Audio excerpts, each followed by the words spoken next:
तो हेलो बच्चों, आज की इस वीडियो में हम बताने वाले हैं क्लास 7 विज्ञान चैप्टर 2। इस पाठ का नाम है प्राणियों में पोषण। तो बच्चों, इस पाठ के अंदर के जितने भी क्वेश्चन आंसर हैं उस सब के सब हम लिखवाने वाले हैं। और जो इधर अभ्यास के प्रश्न उत्तर और खाली जगह हैं, ये सब भी हम आपको लिखवाने वाले हैं। चलिए, सबसे पहले इस पाठ के अंदर के क्वेश्चन आंसर को जान लेते हैं, उसके बाद अभ्यास के प्रश्न उत्तर को हम लोग जानेंगे। चलिए देखते हैं यहाँ से। अध्याय 2, प्राणियों में पोषण। प्राणियों में पोषण। तो इसका जो पहला प्रश्न है, पाचन किसे कहते हैं? तो बच्चों, इसका उत्तर है जटिल खाद्य पदार्थों को सरल पदार्थों में परिवर्तित होने की क्रिया को पाचन कहते हैं। जटिल खाद्य पदार्थों को सरल पदार्थों में परिवर्तित होने की क्रिया को पाचन कहते हैं। अगला प्रश्न है मानव में पाचन तंत्र के विभिन्न भागों को लिखिए। जो मानव में पाचन तंत्र होता है उसके सभी भागों को लिखना है। तो बच्चों देखिए इसका उत्तर। पहला है मुख्य गुहिका। क्या है? मुख्य गुहिका। दूसरा है ग्रास नली या ग्रसिका। ग्रास नली या ग्रसिका, दो नाम है। तीसरा है अमाशय। क्या है? अमाशय। चौथा है छोटी आंत, इसको क्षुद्रांत्र भी बोलते हैं। क्या बोलते हैं? क्षुद्रांत्र।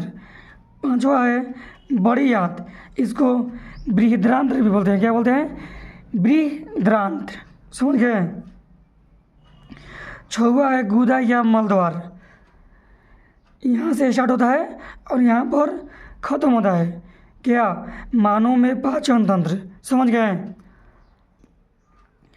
आगे देखिए, पाचन तंत्र का निर्माण कैसे होता है? तो बच्चों इसका उत्तर है आहार नाल एवं संबंध ग्रंथियाँ मिलकर पाचन तंत्र का निर्माण करती है। का निर्माण करती है। समझ गए? आहार नाल एवं संबंध ग्रंथियाँ मिलकर पाचन तंत्र का निर्माण करती है। चलिए आगे देखते हैं, अंतर्ग्रहण किसे कहते हैं? तो बच्चों इसका उत्तर है शरीर के अंदर भोजन लेने की प्रक्रिया को अंतर्ग्रहण कहते हैं।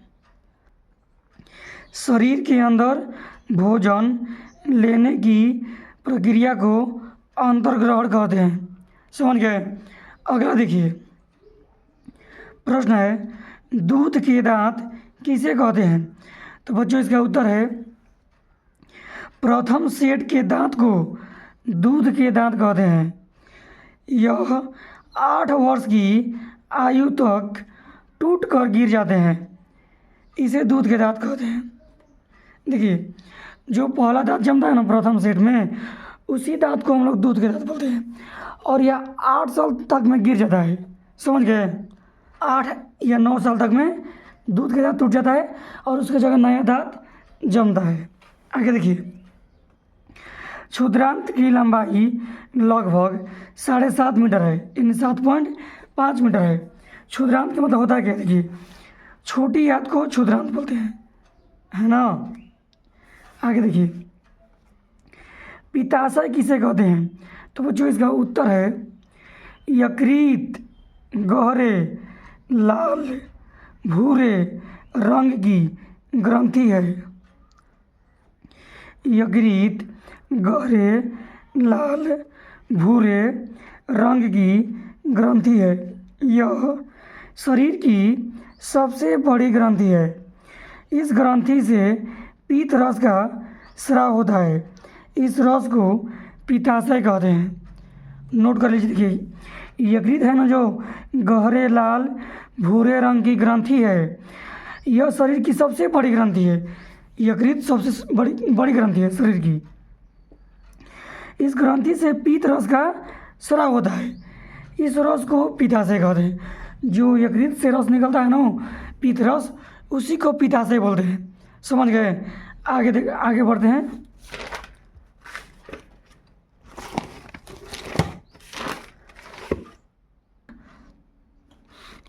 चलिए देखिए, स्थायी दांत किसे कहते हैं? तो इसका उत्तर है दूध के दांत टूटने के बाद जो उसके स्थान पर नया दांत निकलता है उसे स्थायी दांत कहते हैं। समझ गए? दूध के दांत जब टूटता है ना, उसके जगह पर जो नया दांत जमता है उसी को स्थायी दांत बोलते हैं। समझ गए? तो आगे देखिए, अवशोषण किसे कहते हैं? तो बच्चों इसका उत्तर है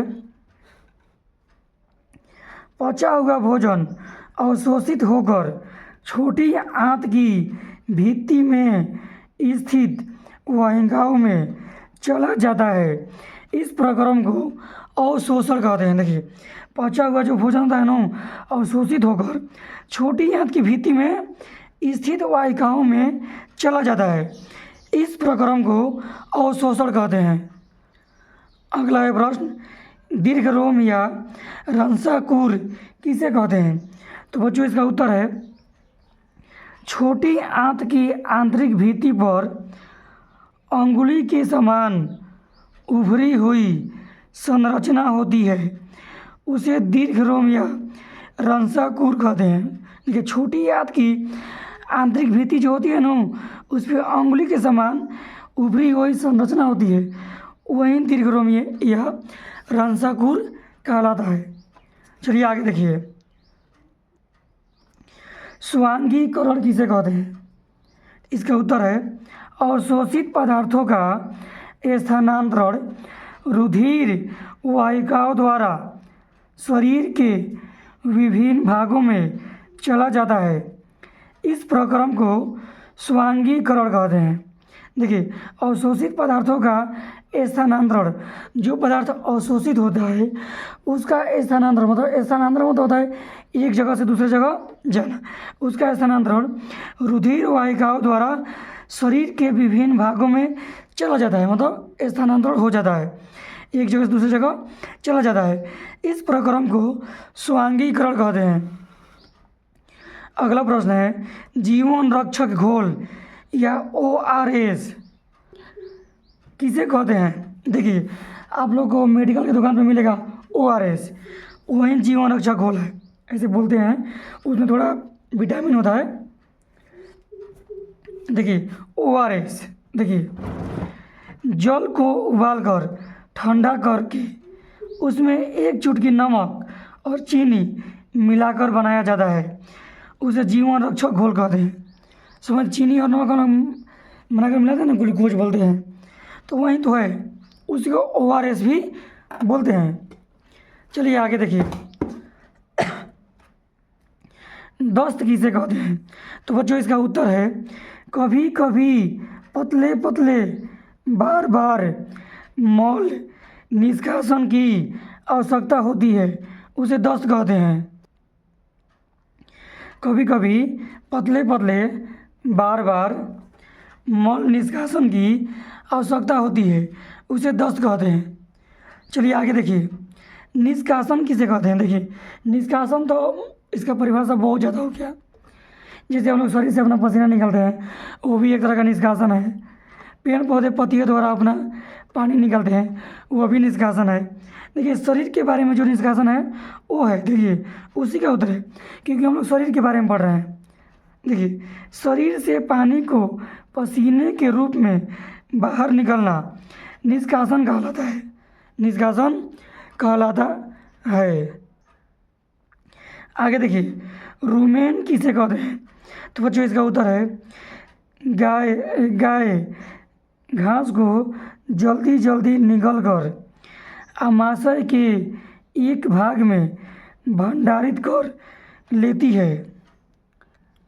गाय घास को जल्दी जल्दी निगलकर आमाशय के एक भाग में भंडारित कर लेती है, इस भाग को रुमेन कहते हैं। देखिए, गाय घास को खाती है ना, उसमें पेट में एक जगह होता है, घास को खाते नहीं है, पेट के अंदर एक जगह होता है, उसी में रख लेती है। देखेंगे आप लोग गाय, जब आप गाय खाना नहीं खाती है तो अभी अपना मुंह चलाती है, तो वहीं भोजन को निकाल निकाल कर खाती है, वहीं भाग को रुमेन कहते हैं। समझ गए? आगे देखिए, जुगाल किसे कहते हैं? तो रुमेन में भोजन का आंशिक पाचन होता है, जिसे जुगाल कहते हैं। देखिए, रुमेन में जो भोजन पचता है वो आंशिक रूप से पचना है, उसी को जुगाल कहते हैं, उसी को जुगाल कहते हैं। अगला नोट है, अमीबा एक कोशिकीय जीव है। अमीबा एक कोशिकीय जीव है। समझ गए? पदार्थ किसे कहते हैं? तो उत्तर है, अमीबा अपनी आकृति और स्थिति बदलती रहती है, उसे पदार्थ कहते हैं। अगला देखिए प्रश्न है, रोमंथी या रूमिनेंट किसे कहते हैं? तो गाय, भैंस या हिरण। गाय, भैंस या हिरण जैसे घास खाने वाले जंतु को रोमंथी या रूमिनेंट कहते हैं। आसान है ना? चलिए अगले क्वेश्चन देखिए। पाठ के अंदर जितने भी प्रश्न हैं सब के सब लिखवाएंगे। अगला नोट है, आहार नाल तथा स्रावी ग्रंथियां मिलकर पाचन तंत्र का निर्माण करती है। समझ गए? आहार नाल और जितने भी स्रावी ग्रंथियां हैं जो रस स्रावित करती है, कोई पीत रस, कोई अमाशय रस स्राव करती है ना, तो वहीं मिलकर पाचन तंत्र का निर्माण करती है। अगला प्रश्न है, पाचन रस स्रावित करने वाले ग्रंथियों के नाम लिखिए। देखिए, जो ग्रंथि पाचन रस को स्रावित करती है उसका नाम लिखना है। पहला है लाल ग्रंथि, यकृत, अग्न्याशय और अमाशय ग्रंथि, ये सब मिलकर पाचन रस स्रावित करती है। अगला नोट है, मानव शरीर की सबसे छोटी ग्रंथि पीनियल है। पीनियल है। अगला है, मानव शरीर की सबसे बड़ी ग्रंथि यकृत है। ये तो पता ही है आप लोगों को, कब से आप लोग पढ़ रहे हैं। देखिए, पाठ के तो जितने भी क्वेश्चन आंसर थे सब के सब तो ख़त्म हो गए।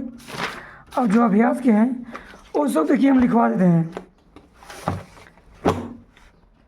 देखिए बच्चों, देखिए, उचित शब्द द्वारा रिक्त स्थानों की पूर्ति कीजिए। तो भरना है। देखिए, इसमें 1 2 3 4 5 खाली स्थान है, इसमें एक है, एक है, एक है। देखिए, ये सब भर दिए। पहला का जो है अंतर्ग्रहण, पाचन, अवशोषण, स्वांगीकरण, निष्कासन, इसमें भर देंगे आप लोग, भर लेंगे ना। देखिए, मानव शरीर की सबसे बड़ी ग्रंथि का नाम है यकृत। ख का हो जाएगा यकृत। ग का हो जाएगा, देखिए, ग का हो जाएगा पाचन रस। घ का हो जाएगा विल्ली। और च का हो जाएगा खाद्य रिक्तिका। ये सब आप लोग इसमें भर लीजिएगा। पहले ये आप लोग लिख लीजिए और इसके बाद वो भर लीजिएगा। इसके बाद ये भर लीजिए। अब देखिए, दूसरा है सत्य असत्य। देखिए बच्चों, सत्य असत्य कथनों को चिन्हित कीजिए। मंड का पाचन अमाशय से प्रारंभ होता है। तो नहीं बच्चों, मंड का पाचन कुछ भी चीज़ का पाचन मुंह से ही शुरू होता है, तो ये असत्य है। और ये तीनों सत्य है। समझ गए? तीनों सत्य है। अगला देखिए, तीसरा, सही पर सही चिन्ह करना है। तो वसा का पूर्ण रूपेण पाचन जिस अंग में होता है वो क्या है? तो वो क्षुद्रांत्र है। क्या है? ये है तीसरा। चलिए आगे देखिए।